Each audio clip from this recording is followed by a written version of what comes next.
நண்பர்கள் அனைவருக்கும் வணக்கம். இன்னைக்கு எங்கள் நண்பர்கள் எல்லாம் சாப்பிட வெளியில் போகலாம் அப்படின்னு சொல்லி கூப்பிட்டுருந்தாங்க. சரி போகலாமேன்னு சொல்லிட்டு அப்படியே போய்கிட்டு இருந்தோம். போகிற வழியில் அப்படியே கொய்த்து எப்படி இருக்குது, எங்கள் ஏரியா ஃபர்வானி எப்படி இருக்குது அப்படின்னு காட்டலான்னு தான் அந்த வீடியோ நான் போடுறேன். கொய்த்துக்கு வரும்போது எங்கள் ரூம்குள்ளே தான் இருந்தோம். ரூம்குள்ளே இருக்கும்போது வெளியில் பார்க்கும்போது என்னடா வெறும் பில்டிங்காக தெரியுது, ஒரு வெளிநாடு ஃபீலே வரலையே அப்படின்னு நினச்சிட்டு இருக்கும்போது இந்த ரோட்டுக்கு வரும்போது தான் அந்த உண்மையான வெளிநாடு ஃபீலே நாங்கள் அனுபவித்தோம். ஸோ எனக்கு இந்த ரோட்டை பார்க்கும்போது எப்பயுமே அந்த ஞாபகம் வந்துகிட்டே இருக்கும். இப்போ அப்படியே ரெஸ்டாரண்ட் நோக்கி நடந்து போயிட்டுருக்கோம். நீங்கள் அப்படியே அந்த கொய்த்து ரோடு எப்படி இருக்குது, கொய்த்தோட அந்த ஏரியாலாம் எப்படி இருக்குது அப்படிங்கிறத பாருங்கள். இப்போ நான் நடந்து போயிட்டு இருக்கும்போது ஒரு கறிக்கடை பார்த்தேன். அந்த கறிக்கடையில் பார்த்தீங்கன்னா கறியை வந்து ஆர்டிஃபிஷியலாக ரெடி பண்ணி தொங்க விட்டுருந்தாங்க. அதை முடிச்சுட்டு அப்படியே நம்ம ரெஸ்டாரண்ட்டுக்குள்ளே போயிட்டோம். இதான் அந்த ரெஸ்டாரண்ட் பேர் பார்த்தீங்கன்னா கொஞ்சம் வித்தியாசமாக தான் இருக்கும். பேர் வந்து பூமா. இந்த பிளாக் 5 பக்கத்தில் இருக்குது. உள்ளே போனோடனே அந்த வழக்கம் போல் கிரில் சிக்கனு சுற்றிக்கிட்டு அந்த ஃப்ரிட்ஜுக்குள்ளே இருக்கிற நம்ம ஐட்டம் அதெல்லாம் பார்க்கும்போது நம்ம ஊர் ஞாபகம் வருது. ஏன்னா இது எல்லா நாட்டிலையும் இருக்கிறது தான். ஆனால் என்னமோ தெரியல, ஜூஸ் எல்லாம் பார்க்கும்போது நம்ம ஊர் ஞாபகம் வந்துட்டுருக்கு. சரின்னு சொல்லிட்டு நம்ம சேரில் போய் எல்லாம் கண்ட பக்கம் போய் உட்காந்தாச்சு. இப்போ டிஷ்ஷஸ் ஆர்டர் பண்ணலாம் அப்படின்னு சொல்லிட்டு எல்லோரும் காத்துக்கிட்டு இருக்கிறோம். இப்போ ஓப்பனிங் டிஷ்ஷு வந்துருச்சு. அந்த முட்டைக்கோசு வெள்ளரிக்காயெல்லாம் போட்டு கொடுத்துருந்தாங்க. அதுலேயும் வந்து இந்த மோரை வந்து புதினாவில் அரைச்சி கொடுத்துருந்தாங்க. அது ஃபஸ்ட்டு பார்க்கும்போது மைனஸ் மாதிரி இருந்துச்சுன்னா லிக்யூடாக இருக்குது அப்படின்னு பார்த்தா அப்புறம் கூட இருந்த அண்ணன் தான் சொன்னாங்க இது மோர் புதினா அரைச்சி ஊற்றிருக்காங்க அப்படின்னு. குடிக்கும்போது நல்ல ஒரு ஃப்ரெஷ்னஸாகவும் நல்ல டேஸ்ட்டாகவும் இருந்தது.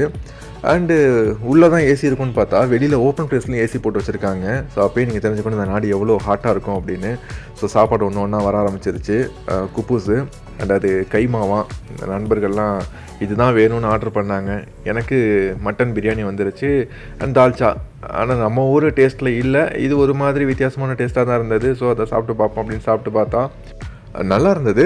நம்ம ஊர் டேஸ்ட்டு எதிர்பார்க்க முடியாது அப்படிங்கிறதுனால இங்கே இது ஓகே தான்.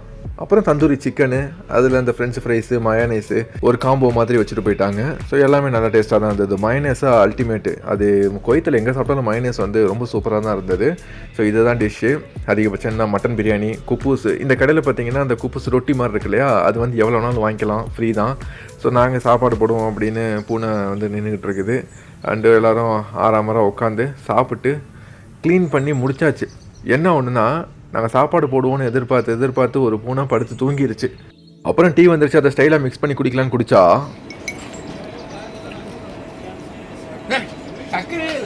சர்க்கரையே இல்லாத டீயில் ரொம்ப நேரமாக மிக்ஸ் பண்ணி இன்சல்ட் ஆனது தான் மிச்சம். இப்போ நண்பர் லெசி வாங்கிட்டாரு. நான் டீயும் லெசியும் குடிச்சு பார்க்கலான்னு குடிச்சு பார்த்தேன். லெசி குடித்தேன், பட் எனக்கு டீ தான் கொஞ்சம் கம்ஃபர்டபுளாக இருந்ததுனால அதை நண்பர்கிட்டே திரும்ப கொடுத்துட்டு இப்போ தான் ஒரிஜினல் கிண்டு. இதுக்கு முன்னாடி சும்மா கிண்டி அசிங்கப்பட்டது தான் மிச்சம்.